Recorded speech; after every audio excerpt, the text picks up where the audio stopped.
मागच्याच लेक्चरमध्ये आपण शब्दार्थांचे जे मूलभूत 3 गोष्टी पाहिल्या होत्या. शब्दार्थाचे जे 3 प्रकार पाहिले होते त्याच्यामध्ये पाहिलं होतं की अभिधा म्हणजे ज्याला आपण वाच्यार्थ असं देखील म्हटलं होतं.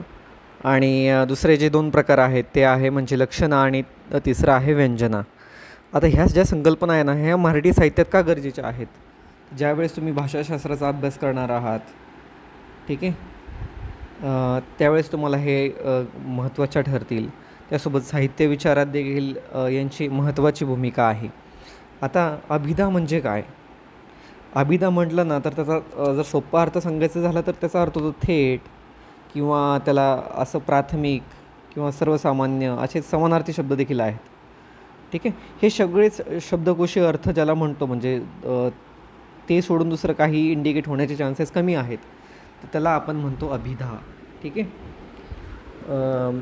याच्यामध्ये आता तेच दिलेलं आहे. म्हणजे सोप्या भाषेत सांगू ना तर जेव्हा एखादा शब्द त्याचा नेहमीचा आणि सर्वसामान्य अर्थ व्यक्त करतो तेव्हा त्याला अभिधा म्हटलं जातं.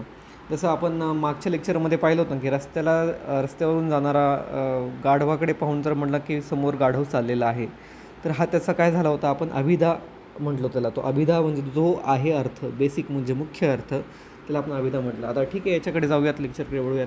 शब्दाची पहिली आणि मुख्य शक्ती ज्याला कशाला म्हटलेलं आहे, तर अभिधेला म्हटलेलं आहे.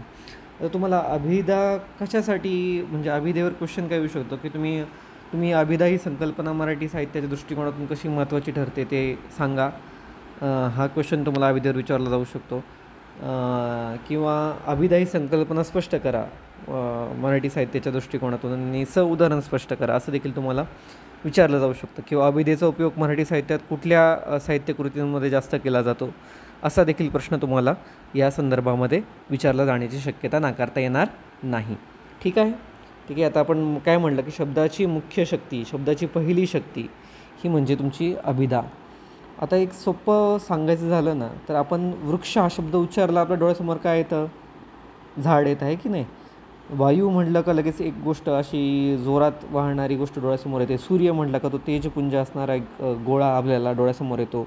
चंद्र म्हटलं का शीतलता लक्षात येते. हे सगळ्या गोष्टी ज्या आहेत तर त्याचा अर्थ आपल्याला लगेच कळतो उच्चारल्याबरोबर.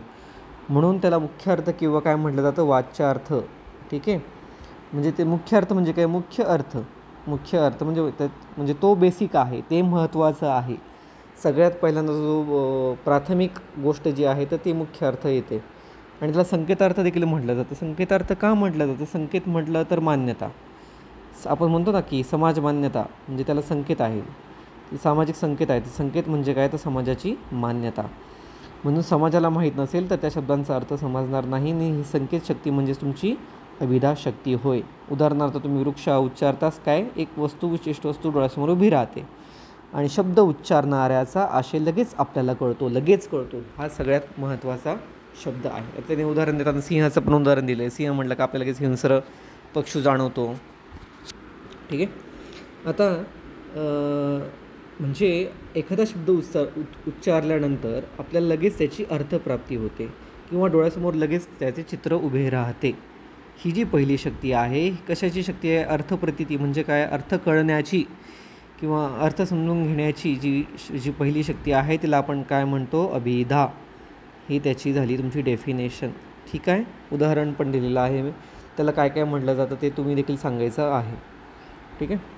आता इथं त्यांनी ते सांगितलं आहे, वृक्ष म्हणजे ते, सिंह म्हणजे अमुक असं उभं राहतं, त्याला ते म्हटलं जातं. अभिधेचे प्रकार पाहूयात आणि लवकरात लवकर लेक्चर संपूयात. आता संकेताने शब्दांना प्राप्त होणारी अभिधा शक्ती ही किती प्रकारची आहे? 3 प्रकारची आहे. एक आहे योग, दुसरं आहे रूढी आणि तिसरं आहे योगरूढ. म्हणजे दोघांचं एकत्र केलं तर काय येतं, ते योगरूढ. ठीक आहे, योग रूढी. आता योग या शब्दाचा अर्थ काय हो? जोडणे. योग म्हणजे काय, जोडणे. ठीक आहे, 2 गोष्टींना जोडणे. टू जॉईन असं देखील त्याला इंग्लिशमध्ये म्हटलं जातं. मग कशाशी जोडलं जाणं? योग म्हणजे व्युत्पत्ती देखील म्हटलं जातं. म्हणजे इथं एक्झाम्पल तुम्हाला उदाहरणातून हे लगेच संकल्पना कळून जाईल. जर मी तुम्हाला म्हटलं ना की भारतीय हा शब्द जर मी तुम्हाला उच्चारला गेला तर याच्यामध्ये 2 गोष्टींचा एक मूळ शब्द काय सापडतो याच्यामध्ये, भारत हा त्याचा आहे व्युत्पत्ती शब्द म्हणजे मूळ शब्द. आणि त्याच्यातून प्रकृती आणि प्रत्यय दोघांचं काय झालेलं आहे, तर भारतामध्ये राहणारा ठीक आहे. म्हणून एकत्र अर्थाने शब्दाचा अर्थ निष्पन्न होतो, म्हणून त्याला यौगिक शब्द अशी संकल्पना सांगितलेली आहे. आता उदाहरणार्थ दुसरं काय दिलं आहे, गांगेय. गांगेय म्हणजे काय, तर गंगेचा पुत्र, गंगेचा मुलगा, गंगेचे अपत्य म्हणजे तो गांगेय. म्हणून गंगा हा मूळ शब्द आहे, पण त्याच्यातून काहीतरी योग म्हणजे व्युत्पत्ती होते, आणि व्युत्पत्तीमुळे जेव्हा शब्दांचा अर्थ सिद्ध होतो, ठीक आहे, तेव्हा त्याला काय म्हणतो आपण, योग हा अभिधेचा एक प्रकार मानला जातो. उदाहरणं द्यायची, आणि व्युत्पत्तीने जेव्हा योग म्हणजेच व्युत्पत्तीने जेव्हा त्याला अर्थ शब्दांचा अर्थ प्राप्त होतो, म्हणजे दोन शब्दांच्या जोडल्या जाण्याने शब्दशक्तीला एक आणखी नवा अर्थ प्राप्त होतो, त्याला आपण म्हटलं जातं योग. आता दुसरा प्रकार आहे तो आहे रूढी. अभिधा शक्तीचा पहिला प्रकार पाहिला आपण योग, दुसरा प्रकार पाहतोय आपण रूढी. रूढी म्हणजे काय, आपण म्हणतो की ही गोष्ट रूढी परंपरेने चालत आलेली आहे, म्हणजेच शब्दांची शक्ती रूढीने प्रस्थापित झालेली आहे. इथे शब्दाचे घटका अवयव पाडून म्हणजे व्युत्पत्तीने अर्थ सिद्ध करता येत नाही का, कारण जसं सालानुसाल म्हणजे गतानुगतीने जे चालत आलेलं आहे त्याला आपण म्हणतो रूढीने किंवा संकेताने जे प्रस्थापित झालेलं आहे. म्हणजे उदाहरणार्थ काय, झाड, वेल, वाघ, सिंह, अश्व, मंडप, ठीक आहे.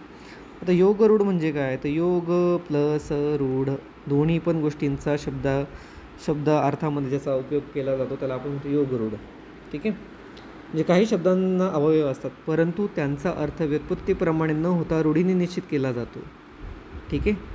आणि मग त्या योगरूढ शब्दांमध्ये काय होतं, योग पण असतो, रूढ पण असतो, या दोघांचं मिश्रण तिथे दिलेलं असतं.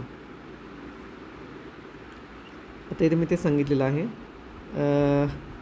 म्हणजे त्या शब्दार्थाचा लक्षात घेताना व्युत्पत्ती पण लक्षात घेतली जाते, म्हणजे आणि दुसरं सांकेतिकताही लक्षात घेतली जाते. तर पंकज हा शब्द, मूळ शब्द काय आहे, पंक प्लस ज. पंक म्हणजे काय, चिखलात जन्मलेला, पंख म्हणजे चिखलात जन्मलेला. आणि मग चिखलात जन्मलेल्या अनेक गोष्टी आहेत ना, वेली पण चिखलामध्ये येतात, बेडगं पण चिखलात राहतात, गांडूळ पण चिखलामध्ये सापडतात, इतर बॅक्टेरिया जीवाणू देखील चिखलांमध्ये सापडतात. मग त्यांना आपण पंकज म्हणत नाही. आपण पंकज कुणाला म्हणतो, तर कमळाला पंकज म्हणतो. पंकज हा कमळाचा समानार्थी शब्द आहे. हा कशाने निश्चित झालेला आहे, हा रूढीने निश्चित झालेला आहे. पण हा पंकज योग शब्द पण आहे आणि रूढीने पण व्यक्त होणारा शब्द आहे. म्हणून योग प्लस रूढ यांचा असणारा एक मिलाप म्हणून त्याला आपण योगरूढ असं एक अभिधेचा एक प्रकार म्हटला गेलेला आहे. आता तुम्ही मला म्हणाल की या सगळ्यांचा उपयोग कुठे होतो, अभिधेचा उपयोग कुठे कुठे केला जातो, ज्या ज्या ठिकाणी निसर्ग वर्णन असेल, जिथं जिथं वास्तवदर्शी प्रसंग तुम्हाला रेखाटायचा असेल लेखकाला, वास्तवदर्शी, ठीक आहे, तर त्याचा अभिधेचा उपयोग उदाहरणार्थ म्हणून तुम्ही त्या साहित्यकृतीच्या लिहिण्यामध्ये त्याचा उपयोग करू शकता. किंवा सरळ भाष्य लेखन, ठीक आहे, किंवा एखाद्या ठिकाणाचं वर्णन करताना देखील आपण त्याचा उपयोग करतो. म्हणजे हे सगळं, आता कुसुमाग्रजांची एखादी कविता उदाहरणार्थ द्यायची झाली ना, तर सागर खवळला होता, हे कुसुमाग्रजांच्या कवितेतलं एक वाक्य, सागर खवळला होता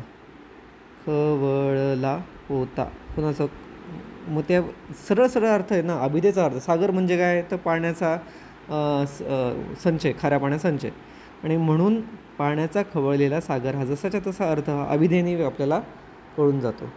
आता अभिधा आपल्याला गरजेची का आहे, अभिधा ही संकल्पना मराठी भाषेत का गरजेची आहे, तर याच्यामुळं काय होतं, अभिधेमुळं तर भाषेचं आपल्याला प्राथमिक स्वरूप समजते, ठीक आहे. आणि सर्व शास्त्रव्यवहार ह्या वाचक म्हणजे जे वाच्यार्थानेच केला गेला जातो. तर काव्यामध्ये मात्र हे सामर्थ्य आपल्याला अपुरं पडतं अभिधेचं. म्हणून आपण पुढं आणखी 2 प्रकार पाहणार आहोत. तो एक असणार आहे लक्षणं आणि दुसरा असणार आहे व्यंजना. ओके, काही अडचण आली तर मला कमेंट बॉक्समध्ये मेन्शन करा. धन्यवाद. पुढच्या लेक्चरला आपण लक्षणं पाहणार आहोत आणि व्यंजना पाहणार आहोत.